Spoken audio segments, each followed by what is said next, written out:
ಈ ರೆಸಿಪಿ ತುಂಬ ಸುಲಭವಾಗಿ ಮಾಡುವಂಥದ್ದು. ಕೇವಲ ಒಂದು 10 ನಿಮಿಷದಲ್ಲಿ ತಯಾರು ಮಾಡ್ಕೋಬೋದು. ಸೊ ಒಂದು ಸ್ವಲ್ಪ ಖಂಡಿತ ಟ್ರೈ ಮಾಡಿ ನೋಡಿ. ಈ ಹೊಸ ರೆಸಿಪಿ ಮಾಡೋದಕ್ಕೆ ಮೊದಲಿಗೆ ನಾನಿಲ್ಲಿ ಒಂದು ಸೂಡಾಗುವಷ್ಟು ಪಾಲಕ್ ಸೊಪ್ಪ ಕ್ಲೀನಾಗಿ ತೊಳ್ಕೊಂಡಿದ್ದನ್ನು ಬೇಯಿಸ್ಕೊಂಡು ಪೇಸ್ಟ್ ಮಾಡಿ ಇಟ್ಕೊಂಡಿನಿ. ಅದ್ರ ಜೊತೆಗೆ ಒಂದು ಗ್ಲಾಸ್ ಆಗುವಷ್ಟು ಚೋಲೆ ತೊಗೊಂಡಿದ್ದೀನಿ. ರಾತ್ರಿ ನೆನೆಸ್ಕೊಂಡು ಇವಾಗ ಮುಂಜಾನೆ ಒಂದು ಸ್ವಲ್ಪ ಉಪ್ಪು ಮತ್ತು ಅರಿಶಿಣ ಹಾಕ್ಕೊಂಡು ಈ ರೀತಿ ಬೇಯಿಸಿಟ್ಕೊಂಡಿನಿ. ಈ ರೀತಿ ಮ್ಯಾಶ್ ಆಗಬೇಕದು, ಆ ರೀತಿ ಬೇಯಿಸಿಟ್ಕೊಳ್ಳಿ, ಅಂದರೆ ಸರಿಯಾಗಿ ಬೇಯಿಸಿ ಇಟ್ಕೋಬೇಕಾಗುತ್ತೆ.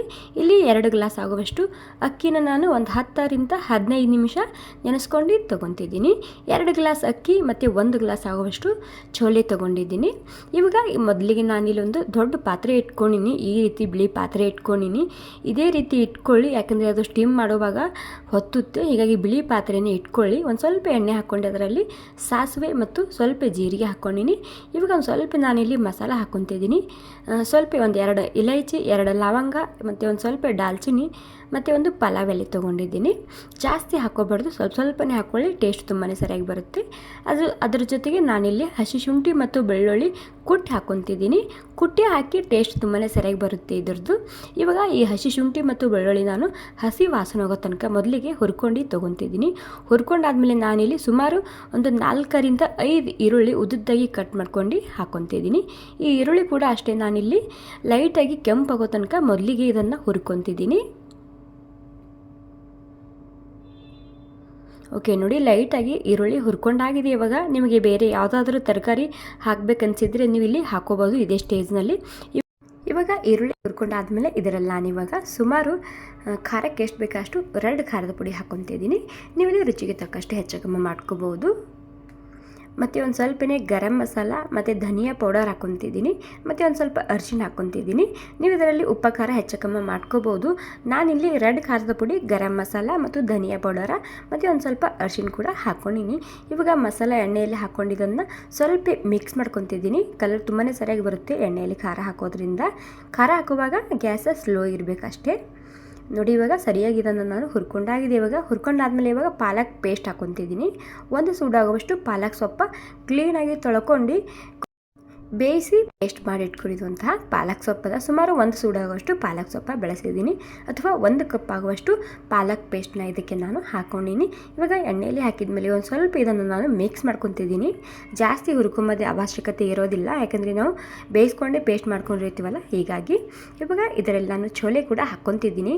ಅದರಲ್ಲಿ ಚೋಲೆಯಲ್ಲಿ ಒಂದು ಸ್ವಲ್ಪ ನೀರು ಉಳ್ಕೊಂಡಿದೆ, ಅದನ್ನು ಕೂಡ ನಾನು ಹಾಕ್ಕೊತಿದ್ದೀನಿ.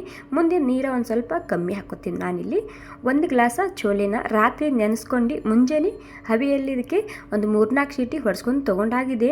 ಸರಿಯಾಗಿ ಬೇಯಿಸ್ಕೋಬೇಕು ಮೊದಲೇ. ಇಲ್ಲಿ ಚೋಲೆ ಬೇಯೋದಿಲ್ಲ, ಹೀಗಾಗಿ ಮೊದಲಿಗೆ ಸರಿಯಾಗಿ ಬೇಯಿಸ್ಕೊಂಡೇ ಹಾಕ್ಕೊಳ್ಳಿ ನೀವು ಇದರಲ್ಲಿ. ಇವಾಗ ಅಕ್ಕಿನ ಹಾಕ್ಕೊತಿದ್ದೀನಿ. 1 ಗ್ಲಾಸ್ ಆಗುವಷ್ಟು ಚೋಲೆ, 2 ಗ್ಲಾಸ್ ಆಗುವಷ್ಟು ಅಕ್ಕಿ ಹಾಕ್ಕೊತಿದ್ದೀನಿ. ನಾರ್ಮಲ್ ಅಕ್ಕಿ ಮನೆಯಲ್ಲಿ ಯಾವುದು ಯೂಸ್ ಮಾಡ್ತೀವಲ್ಲ ಅದನ್ನೇ ಬಳಸಿದ್ದೀನಿ. ಸುಮಾರು ಒಂದು 10ರಿಂದ 15 ನಿಮಿಷ ನೆನೆಸ್ಕೊಂಡು ಹಾಕ್ಕೊತಿದ್ದೀನಿ. ಇವಾಗ ಎಲ್ಲ ಸೇರಿಸಿ ಸರಿಯಾಗಿ ಇದನ್ನು ನಾನು ಒಂದು ಸ್ವಲ್ಪ ಮಿಕ್ಸ್ ಮಾಡ್ಕೊತಿದ್ದೀನಿ. ನೋಡಿ, ಎಲ್ಲ ಸೇರಿಸಿ ನಾನಿಲ್ಲಿ ಮಿಕ್ಸ್ ಮಾಡ್ಕೊಂಡು ಆಗಿದೆ. ಸುಮಾರು ಇಲ್ಲಿ ನೀರು ಇದೇ ಪಾಲಕ್ ಸೊಪ್ಪು ಪೇಸ್ಟ್ ಕೂಡ ಇರುತ್ತೆ, ಮತ್ತು ನೀರು ಕೂಡ ನಾನು ಹಾಕಿದ್ನಲ್ಲ. ಮತ್ತು ಇವಾಗ ಇನ್ನೂ ಒಂದು 2 ಗ್ಲಾಸ್ ಆಗುವಷ್ಟು ನೀರು ಕೂಡ ಹಾಕ್ಕೊತಿದ್ದೀನಿ. ನೀರನ್ನ ನೀವು ಇಲ್ಲಿ ನೋಡ್ಕೊಂಡು ಹಾಕೋಬೇಕಾಗುತ್ತೆ, ಎಷ್ಟು ಹಿಡಿಯುತ್ತೆ ಎಂಬುದು ನಿಮ್ಗೆ ಗೊತ್ತಿರುತ್ತೆ ನೀರು.